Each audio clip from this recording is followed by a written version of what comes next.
Hey, welcome to B Reads Reddit, where you get to listen to a real human reading Reddit posts. Don't forget to leave your stories in the comment section below, leave a like if you enjoyed, and subscribe for more juicy Reddit content. Enjoy. NuclearRevenge. Found my girlfriend cheating on me with my close friend. I have him arrested and ghosted her. Backstory. Incoming sadness. My wife Rachel and I grew up in a largish town of close to 30,000 people. We knew each other at an early age, roughly 6 or 7, can't specifically remember. We were practically inseparable. At 16, we started dating each other. When we turned 18, we moved away for work in a city just a few hours' drive away. By 20, we were married and had bought our first house. At 22, we discovered that she was pregnant with a boy. It was then disaster struck. About 5 weeks before she was due to go on maternity leave, a large shelving unit collapsed and crushed her. I was told that both her and our child were killed instantly. 2 of her colleagues had also been injured in the accident. One left paralysed, the other losing his leg after it had to be amputated. The company that she was working for had, in a cost-cutting measure, decided to continue using old shelving that had been written off as unsafe instead of replacing it. I still haven't quite forgiven those executives and management personnel that made that decision, because they cut short the love of my life as well as killing our unborn child. It wasn't long after I was told I had a choice on how to proceed with what her company called compensation, but I called it blood money. They wanted to settle out of court to avoid a lawsuit. I, on the other hand, was out for their blood. Just to clarify here, this is not the revenge, this is still backstory. Fortunately, due to the coverage that it got and involving several politicians, the case was settled quickly in court, roughly 3 years, in which the payout for all parties was close to 10 times the amount that they had initially offered. A lot of fines were given to them for breaches on work, health and safety, executives were sacked, others were jailed, etc. A story for another time maybe, when I feel comfortable sharing. In this time, I was still working my job in telecommunications. My mother, bless her soul, had moved in while all this was happening to help me. I think I would have fallen apart if she hadn't been as involved as she was. It was around this time I was offered a promotion, but it involved a lot of travel around the state. I made a request to have an office in my hometown's branch, as I wanted to not only take care of business in the state, but in my hometown also, as there was no business representative located there, to which they agreed.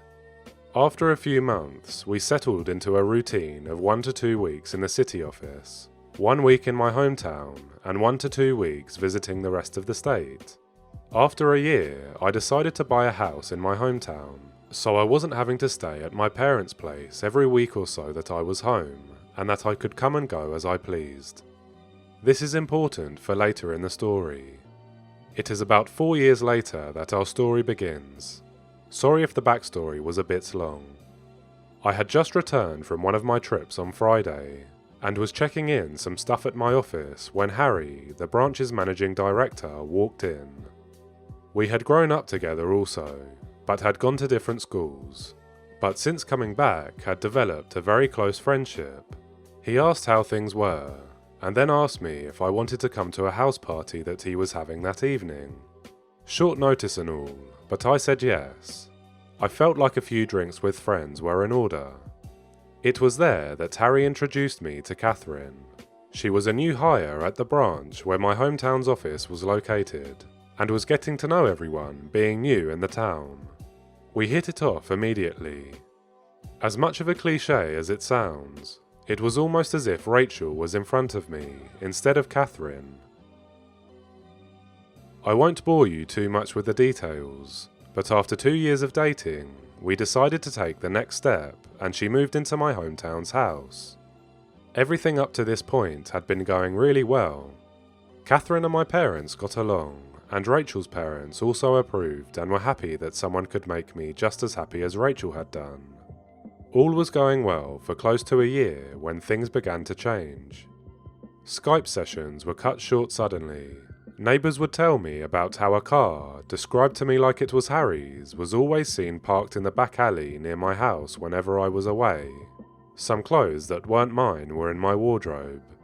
All signs pointed to her cheating, but she said that nothing was happening. She said that Harry would come over occasionally to discuss business, etc., but never stayed the night. I chalked it up to me being paranoid and continued on as if nothing was wrong, but there was always this feeling that something wasn't right. It was close to 6 months after that I discovered that she had been lying to me. I had just finished closing a rather large contract with a new company, and negotiations had wrapped up earlier than I had anticipated. So instead of sticking around for the next few days, I decided to pay for an early flight home and surprise everyone. Fast forward a few hours, and I drive into my hometown and down the alley behind my house, so that I could get into my house without being seen and surprise Catherine. Some part of me was curious, however, as to whether this mystery car was there. Sure enough, there was a car that was blocking the back entrance gate. I was confused for a moment, wondering if it had just been a neglectful neighbour parking, only to realise that it was indeed Harry's car. If it hadn't been for the high hedge line that I had put in a few years back for privacy, I may have well driven past my own place. Pulling up behind his car, I got out and thought it was strange that he was there so late, as she claimed that he always had left by now. As I approached the back of the house, I saw something that made my stomach drop. In my kitchen, Catherine and Harry were going at it hammer and tong. I froze. Time stopped. There was my close friend having sex on my kitchen bench with my girlfriend. I didn't know what to do. So many questions were running through my head. Was this real or was I dreaming? Why were they having sex in my house? Feeling defeated, I turned and left without them seeing me. I sat in my car for what felt like an eternity. I was crying, hard, but the sadness quickly turned into anger. The same kind of anger I felt towards those that were responsible for Rachel's death. I wanted to hurt them, badly. As a pacifist, I don't believe in violence. It was then I knew I was going to punish them and destroy their lives. And what better time to start than now? I moved my car back up the alley, far enough away from my driveway that I could still see Harry's car, and then walked back to the gate where I could see into the house and called her phone. They were still going for it when I rang. They both looked at the caller ID and did a double take when my name came up. I could see that she was considering answering it, and they let it ring out. After a few moments, they were back into it again, and I dialed once again. This time she did answer. As she was answering, I hung up and made my way back to my car. As soon as I did, she called me back. She asked why I was calling as late as I was, and I told her that I was about 10 minutes from home and didn't want to scare her coming in. She, obviously, was shocked and acted happy that I was coming, and the call ended very quickly after she said she was going to get up and get changed into something. I said bye and hung up. A few moments later, Harry came peeling through the gate and, still half naked, jumped into his car and took off like a bat out of hell. I smiled a little, knowing the fear that both of them would be feeling from being so close to being caught. I waited a few moments before turning my car into the same place Harry had been moments earlier. The night was fairly uneventful afterwards, and it wasn't until after she was asleep that I got up and went to my office down the hall. I couldn't sleep. I needed to plan, and plan I did. The Revenge. My mother always taught me to be a pacifist and to allow cosmic karma to take its course. But on this occasion, I decided that karma could use a helping hand. I decided to punish them separately, but destroy both of them. I knew that Harry had a drug habit. Nothing major, but he kept it very private. I only knew about it accidentally after seeing some coke and weed left out in his place, but pretended I hadn't seen it when he made attempts to cover it up. I began calling some of my more unsavory clientele, and made a few discreet inquiries into obtaining some samples that they were willing to part with. A few days later, I had a decent enough stash for my plan to work. About a month later, I had friends, including Harry, around for a barbecue night. After making sure that I sufficiently liquored up Harry, I told him to stay the night and sleep it off. In the early hours of that morning, I took the drugs and an assortment of my personal belongings and placed them at various places around his car, with the biggest stash in his tyre well. Confident that he wouldn't find them over the next few months as the rest of my plan took effect, I locked the car up and went back inside to sleep. I also placed some more drugs and personal items in his house after driving him home because he was still too drunk to drive. A few days later, I staged a break-in by smashing the back pane of my back door into my kitchen and leaving it open before heading back to the city for a flight. I had several messages the moment I landed. One from my clearly panicked mum, who had found the back door smashed open and had called the police. One from Catherine in tears, and one from the local police asking me to call.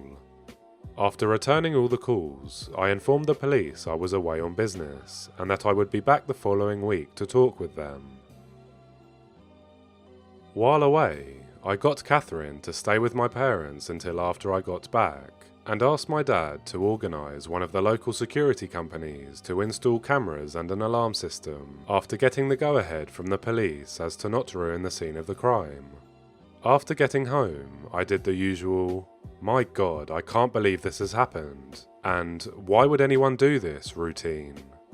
After doing a thorough check of everywhere, finding that the items I had taken were missing and filing a police report, I had the security company's rep talk Catherine and I through how the cameras and alarm system worked. Then came the question I had been waiting for. The question of what happens if we are doing some business and don't want it recorded. She acted a bit shy asking this question, but I knew exactly the reason she was asking.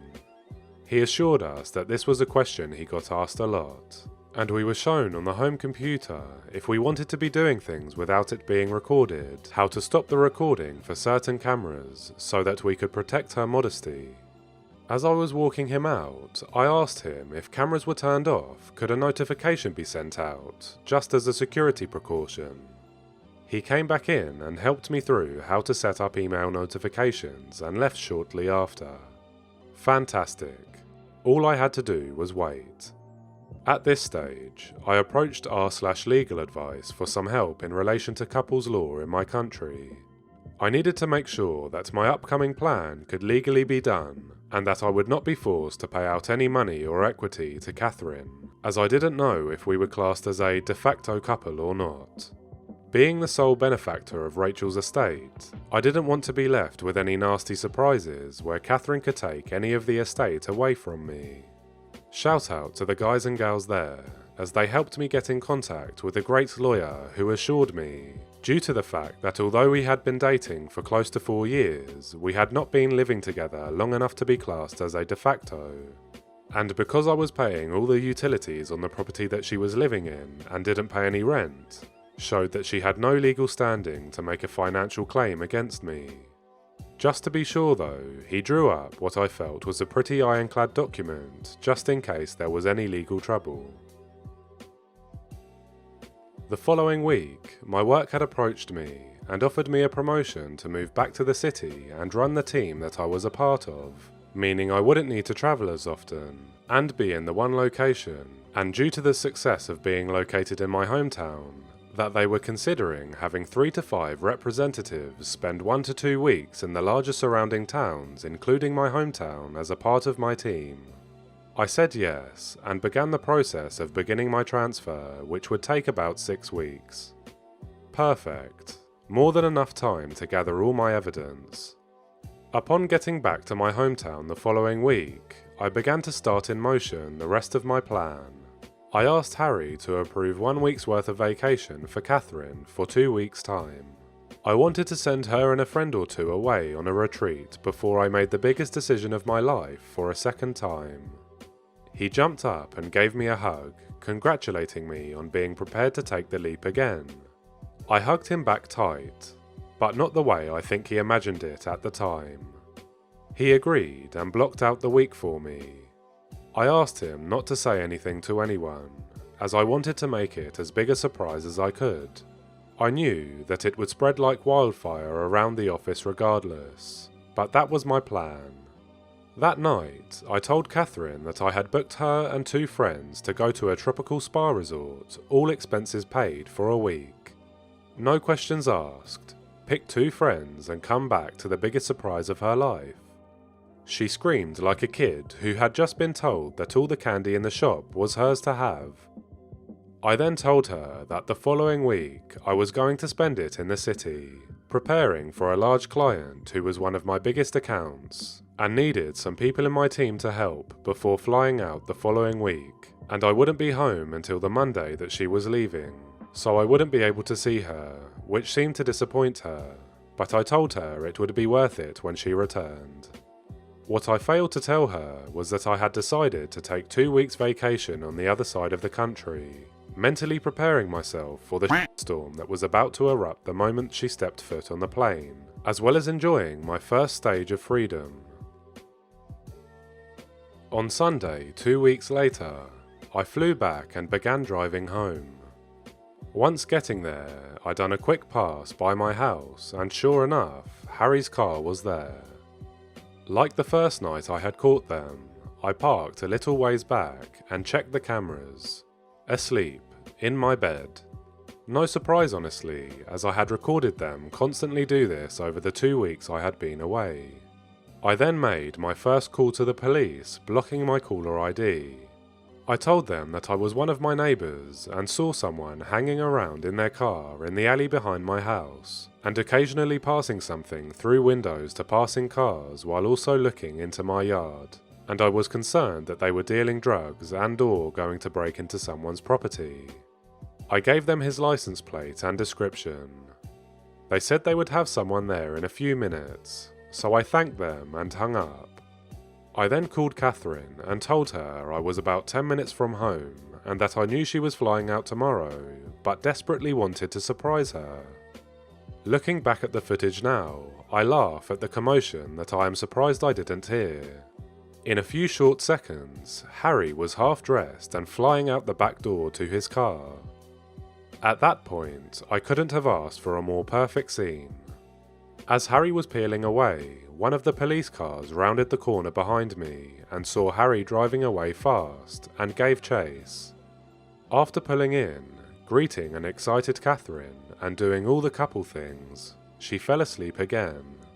I, on the other hand, couldn't sleep a wink. The next day, her and her friends were bundled into a car. After they drove away, I had to wait a few hours, but I began to execute my plan. I called my friend, who was a removalist, and apologised for the late notice, but needed my place packed and moved on Friday.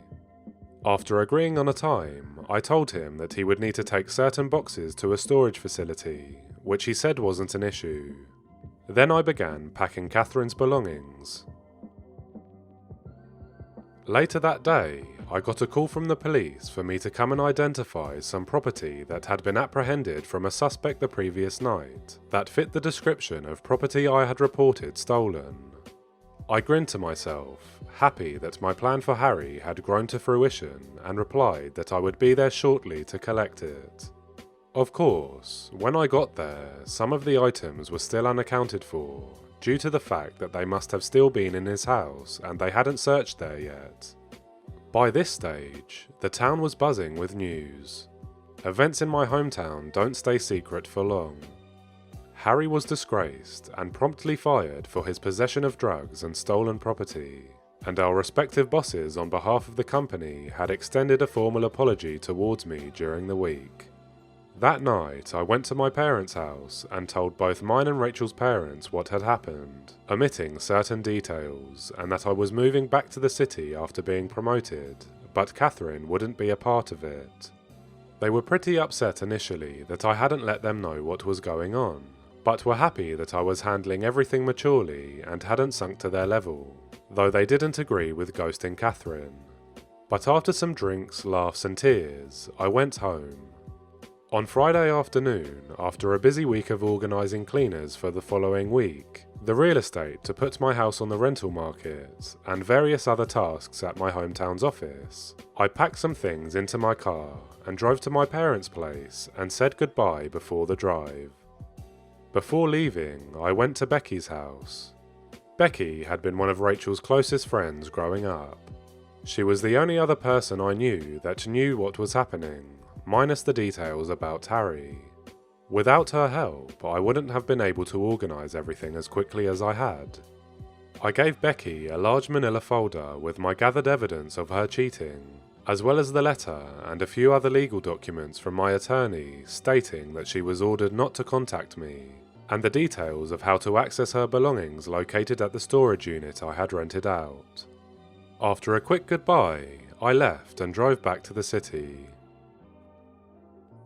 On Sunday, I woke up to several missed calls, voice messages and text messages. Turns out, Catherine had come home early after being alerted to something being afoot in town, only to find an empty house and a for rent sign out the front. Freaking out, she had gone to my parents, who closed the door on her the moment that they answered, forcing her to call everyone until she managed to somehow be contacted by Becky and told that she had a package for her. I was told that she didn't take too well to that, as I fully knew at that point from the numerous angry texts and voice messages from her accusing me of setting up Harry, of being deceitful, etc. I was worried that she might show up at my front door, but nothing ever happened. 5 weeks later, after leaving and being promoted, I write this out for you, dear reader. Granted it's long, and it took a few rewrites to shorten it down from my initial 14 pages, double what this story is now, but I feel that most of what I said was important enough for the story. TLDR. After my pregnant wife was killed in a workplace accident, I moved back to my hometown and connected with a woman who, after moving in with me, cheated on me with a close friend. I set him up to take the fall for drug possession, and after sending her away on a spa retreat, rented out my house and left town for a promotion while exposing her as a cheater. Thanks for watching. Don't forget to check out some of our other videos. Leave a like if you enjoyed, and subscribe for more juicy Reddit content.